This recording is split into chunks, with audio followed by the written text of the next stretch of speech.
Today's scriptures contain some of my favorite and least favorite imagery and sayings. On the one hand, we have in Hebrews God entrusting to humanity the well being of all creation. And in the gospel, Jesus welcoming the little children. On the other hand, we have in Job Satan and God making wagers on the loyalty and faithfulness of a good man, despite great suffering. And in the gospel, this double saying regarding the illicitness of divorce. Now, let me be very clear. I am not advocating divorce as something to be taken lightly, any more than I would advocate for marriage to be taken lightly. Marriage is a covenant that two individuals should enter into with the intention of a lifelong commitment. But if a marriage becomes abusive or is simply unhealthy for one or both of the partners, then it is better that the marriage be dissolved than it becomes a source of suffering and danger. And look, there are also times when two people fall in love and are very much in love for years or even decades. But in time, just find that they are not on the same path, that their priorities are no longer compatible. And instead of staying together and being miserable and making one another miserable and making everyone around them miserable, a mutually agreeable divorce can be beneficial to all. I have seen where amicable divorce and co parenting can be very helpful and loving for both partners, their children, and even for their new partners.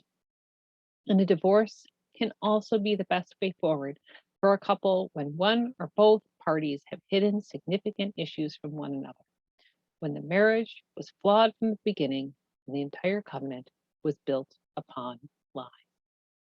And the thing is, none of these issues were really what Jesus was addressing. Marriage in the first century was very different from our modern institution, as was divorce. Marriage was very much about producing children, heirs to carry on a man's name and ensure that the parents would be cared for in their own old age. Divorce in this context was about men taking up with younger women and leaving his first wife to fend for herself, to beg, prostitute herself, or be taken in as wife or mistress to another.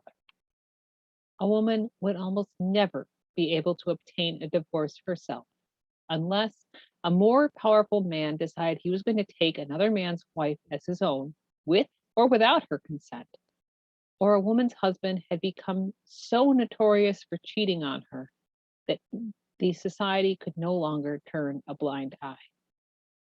So what Jesus says about adultery in the case of divorce in the first century was quite literally true. The situation for many divorces in the 21st century is very different and is a reflection of our imperfection as human beings and of the entirety of creation. But at the same time, again, neither marriage nor divorce should be taken lightly. Marriage should never be entered into with the understanding that it is a temporary arrangement until something or someone better comes along and then sends one's spouse packing. It should be entered into as a lifelong commitment to love and cherish one another as oneself, with honesty for each other and oneself. And divorces should be taken as sad but necessary accommodation to our own imperfection. In the same way, what we read in Job is hard to understand in our modern context. And I have always had a love-hate relationship with the entire book.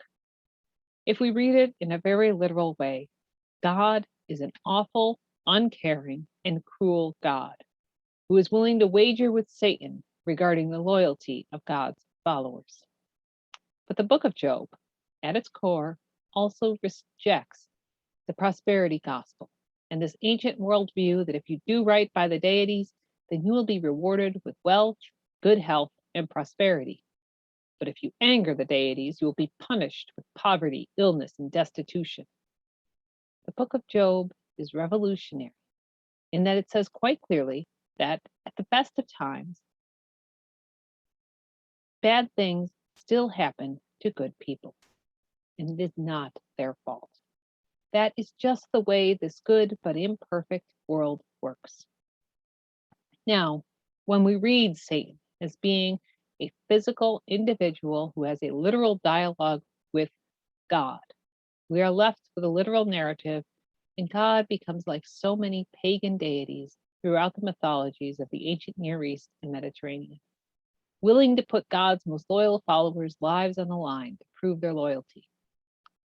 But when we read Satan as the adversary, the imperfection, the ills of this world personified, and God's response not being to inflict cruelty, but rather allowing for free will and the imperfections of this world, the dialogue becomes less unsettling. We can see in the book of Job the suffering that we must all endure, not as a rejection by God or a sign of our own individual sinfulness, but rather a reflection of the imperfection of this creation that has been given into our care, as the book of Hebrews attests to. God made a much more perfect creation in the angels, immortal and far more knowledgeable beings, and the ones who would be expected to be entrusted with the care of creation.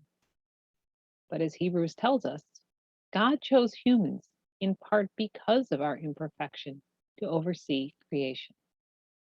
Angels do not suffer pain or scarcity and do not need to choose to believe in, serve or follow God in the midst of uncertainty. They know God to exist in a way we have a free will that the angels do not, cannot possess. We are children while they are adults. They can see the dangers and know the consequences of their actions and do not have the gift of wonderment. We are more given to wild abandonment, to give in to reckless curiosity. We have greater potential for love, but also are prone to outbursts of anger and selfishness. Anger and upset one moment with discipline and rules, but the next looking for comfort and love. It is therefore no wonder that Jesus says that the children come to me, for such as these own the kingdom. We are all, at our cores, still children, chaotic and destructive, never knowing what to do or say, but also always struggling to do better and needing to be held close and reassured that all will be well. And so, despite loving some of the imagery and hating other imagery, I see in all of today's readings God, the loving parent, welcoming us all in with open arms in the midst of this chaotic and imperfect world into an embrace of peace and comfort. Amen.